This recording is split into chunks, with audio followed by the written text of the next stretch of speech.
En pratique, voici un exercice à effectuer. Représentez un cube de 2 cm d'arête en utilisant la perspective cavalière. Voici un exemple de démarche possible. Tracez 2 axes perpendiculaires dans le plan frontal et un axe ayant un angle de fuite de 30 ou 45 degrés. Donc, on voit ici qu'on a nos 2 axes dans le plan frontal et ils sont perpendiculaires. Perpendiculaire, ça veut dire 90 degrés. On le voit par le petit symbole du carré noir ici entre les 2 axes. Et un troisième axe qui sera à un angle de 30 degrés. Deuxième étape, tracer une face dans le plan frontal sans la déformer. On parle ici d'une face du cube de 2 cm d'arête. Donc, une face sera un carré de 2 cm par 2 cm. C'est le carré qu'on va venir tracer sur l'axe. Alors, sur papier, on sort la règle et on vient mesurer 2 cm pour chacun des côtés. Évidemment, moi, je suis à l'écran, donc je n'aurai pas réellement des mesures de 2 cm, mais vous, sur votre feuille, c'est ce que vous feriez. Ensuite, on doit tracer les arêtes fuyantes en respectant l'angle de fuite. L'angle de fuite, c'est l'angle de 30 degrés. Donc, toutes les arêtes fuyantes auront un angle de 30 degrés et il y en aura une pour chaque sommet, en réduisant leur longueur de moitié.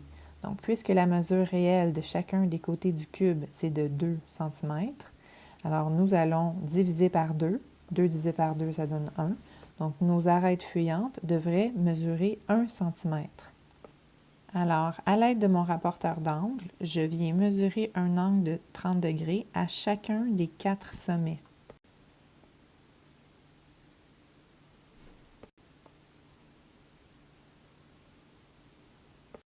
Avec ma règle, je vais tracer mes arêtes fuyantes d'une mesure de 1 cm, qui est la moitié de 2 cm.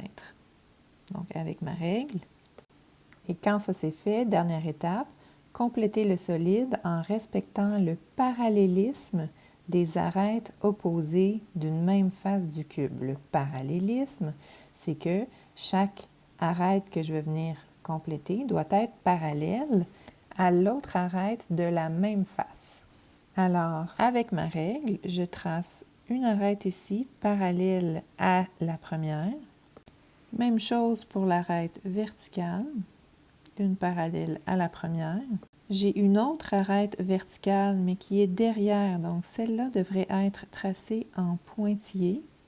Et une dernière pointillée à l'arrière qui est horizontale et parallèle à la première.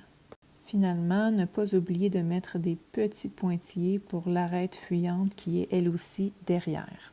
Sans les axes, la perspective cavalière du cube d'arête de 2 cm ressemble à ceci.